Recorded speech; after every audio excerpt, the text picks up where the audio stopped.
வணக்கம் உறவுகளே! நான் சுவிஸ்மாலா. நான் நல்ல நிலைமையா இருக்கிறேன். நீங்கள் எல்லாரும் எப்படி? நீங்கள் எல்லாரும் நல்ல நிலைமையா இருப்பீங்கன்னு சொல்லி தான் நினைக்கிறேன். இன்றைக்கு பார்த்தீங்கன்னு சொன்னா 2 ரெசிபியோட வந்திருக்கிறேன்.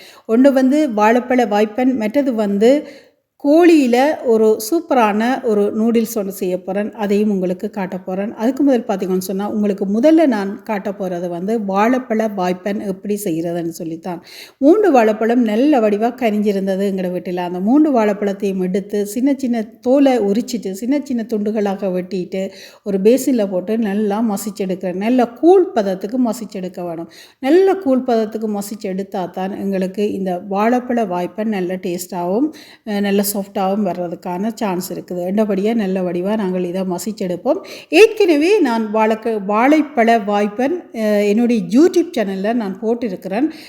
அதை பார்த்தீங்கன்னு சொன்னால் அந்த அளவுகளை நீங்கள் பெற்றுக்கொள்ளலாம். என்றபடியாக நான் இதில் உங்களுக்கு அளவுகள் தெரியல, அதில் போய் பார்த்தீங்கன்னு சொன்னால் அளவுகள் இருக்குது. இப்போ பார்த்தீங்கன்னு சொன்னால் நல்ல கூழ் பதத்துக்கு நல்ல வடிவாக மசிச்செடுத்தாச்சு.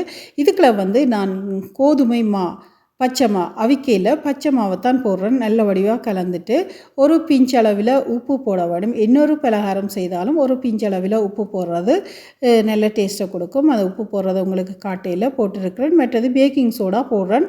கணக்கையில் ஒரு தேக்கரண்டியில் அரை தேக்கரண்டி தான் போடுறேன். அதே நேரத்தில் பார்த்திங்கன்னு சொன்னால் நான் இதுக்கு தேவையான அளவு சீனியையும் போட போகிறேன். சீனி வந்து நான் கரும்பு சீனி தான் இதுக்கு போட போகிறேன். என்னென்னு சொன்னால் கரும்பு சீனி கொஞ்சம் ஆரோக்கியமாக இருக்குமென்னு சொல்லி நான் நினச்சி தான் போடுறேன். ஆனால் நீங்கள் வெள்ளைச்சீனி இருந்தாலும் போடலாம், சுவை ஒன்றாகத்தான் இருக்கும். இனிப்பு வந்து உங்களோட சுவைக்கேற்ற மாதிரி, உங்களோட இனிப்பு வந்து சில பேருக்கு கூட இனிப்பு விருப்பமாக இருந்தால் கூட போட்டுக்கொள்ளுங்க சீனியை. குறைய இனிப்பு சுவை வேணுமா இருந்தால் குறைவாக போட்டுக்கொள்ளுங்க. உங்களுக்கு ஏற்ற மாதிரி அதை போட்டுக்கொள்ளுங்க. அதில் எந்த விதமான பிரச்சனையும் இல்லை. அதே நேரத்தில் நான் தேங்காய் பூவும் அரை முடிந்த அரைவாசி தேங்காய் பூவும் நான் இதுக்குள்ள கலக்க போகிறேன்.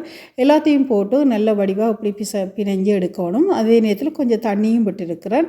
நல்லா கொஞ்சம் தண்ணியும் விட்டு இப்படி நல்ல வடிவாக பிணைஞ்சு கையாலையும் நல்ல வடிவாக பிணைஞ்சு எடுக்கணும். அப்போ தான் நல்ல வடிவாக நல்ல சாஃப்டாக வரும்.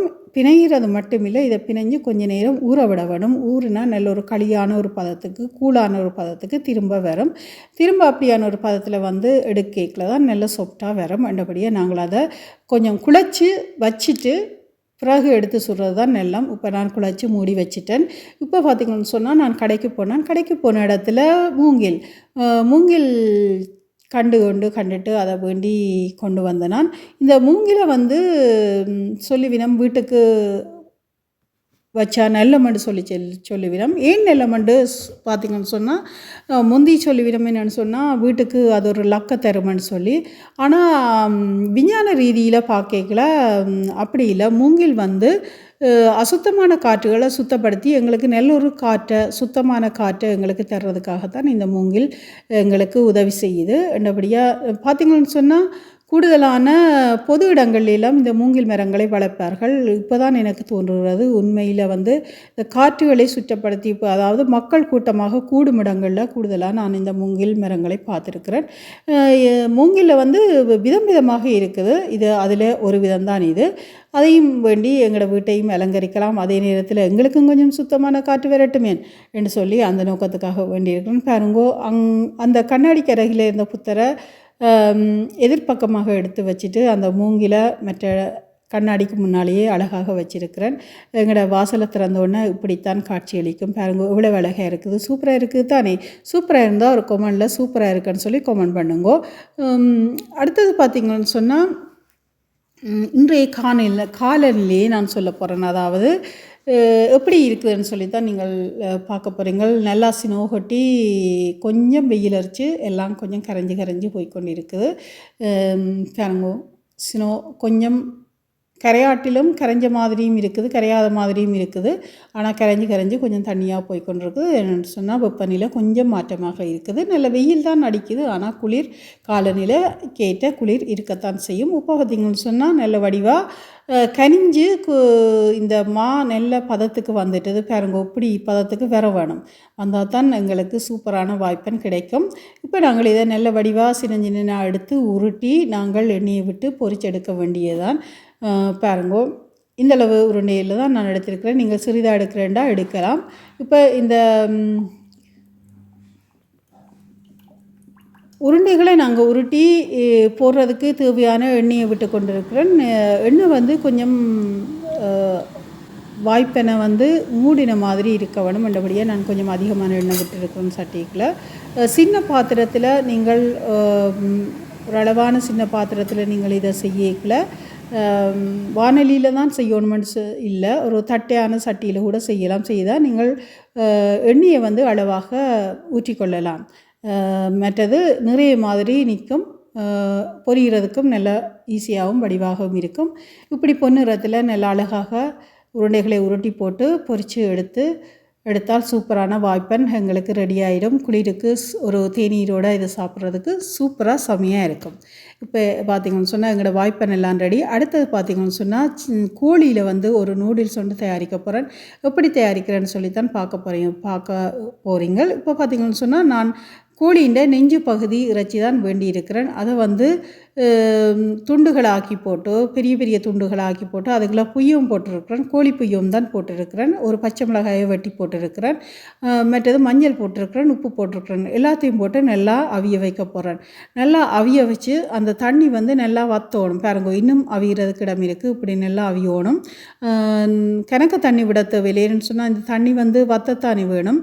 ரெண்டபடியாக ஒரு அளவான தண்ணியை விட்டுட்டு நீங்கள் அந்த இறைச்சியை மூழ்கிற அளவுக்கு தண்ணி விட்டு அவிச்சா போதுமானதாக இருக்கும். நல்ல வடிவாக அவிச்சு எடுத்து அதை நாங்கள் என்ன செய்ய வேணும்னு சொன்னால் கிரைண்டரில் போட்டு ஆற விட்டுட்டு எடுத்து கொஞ்சமாக உறுத்தி நாங்கள் கிரைண்டரில் அல்லது உங்களுக்கு இந்த இறைச்சி அடிக்கக்கூடிய மிஷின் இருந்தால் அதுக்குள்ளே போட்டு அடிக்கலாம். நான் இந்த கிரைண்டரில் தான் போட்டு அடிக்கிறேன். ஒரு சுத்தினா காணும். கணக்கு அடிக்கக்கூடாது. கணக்கு அடித்தா ஒரு சம்பல் மாதிரி வந்துடும். சம்பல் மாதிரியும் பெறக்கூடாது. இப்படி ஒரு பதத்துக்கு வரணும். பாருங்கோ, இப்படி ஒரு பதத்துக்கு அடிக்க ஒரு சுத்து தான், அடிச்சும் அடிக்காத மாதிரியும் இப்படி வர வேணும். இப்படி எல்லாம் எடுத்துகிட்டு பார்த்திங்கன்னு சொன்னால் இதுக்கு தேவையான தக்காளி நல்ல சின்ன சின்னதாக வெட்டி வச்சுருக்கிறேன். கேரட் வந்து துருவி வச்சுருக்கிறேன். வெங்காயம் வெட்டி வச்சுருக்கிறேன்.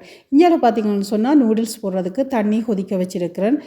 இப்போ பார்த்திங்கன்னு சொன்னால் இது இந்த நூடுல்ஸை இந்த கறியை செய்கிறதுக்கு வந்து இதுக்குள்ளே எண்ணெய் விட்டு அதுக்குள்ளே பிரிஞ்சீரகம், செத்தல் மிளகாய் அதாவது காஞ்ச மிளகாய், வெங்காயம் போட்டு நல்லா வதக்கி எடுக்க போகிறேன். வதக்கி எடுத்து போட்டு அதுக்கு தேவையான அளவு உப்பையும் போட வேணும்.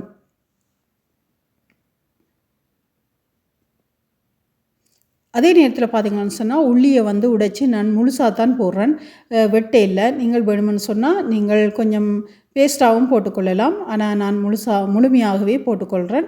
இப்போ இதுக்கு தேவையான உப்பு போட்டுட்டேன் பாருங்கோ. மற்றது இதுக்குள்ள வெங்காயம் வதங்கி அரைப்பதத்தில் வந்தோடனே அதுக்குள்ள தக்காளியையும் கேரட்டையும் நான் இணைச்சி நல்ல வடிவாக வதக்கி எடுக்க வேணும். தக்காளியும் கேரட்டும் நல்லா வதங்க வேணும். வதங்கி வந்த அப்புறம் தான் நாங்கள் மீதியான அளவில் செய்கிறதுக்கு துவங்க வேணும். இல்லைன்னு சொன்னால் அது நல்லா வராது. இப்போ பார்த்திங்கன்னு சொன்னால் அந்த அடித்து வச்ச கோழி துகள்களை நாங்கள் அதுக்குள்ளே போட்டு நல்ல வடிவாக கலந்தெடுக்க வேணும். அதுக்கு தேவையான மஞ்சளையும் போடுறேன். உப்பையும் நீங்கள் பார்த்து போட்டுக்கொள்ளுங்க. என்னென்னு சொன்னால் ஏற்கனவே இறைச்சியை நாங்கள் அவிய வைக்கிறதுக்கும் உப்பு போட்டிருக்கிறோம்.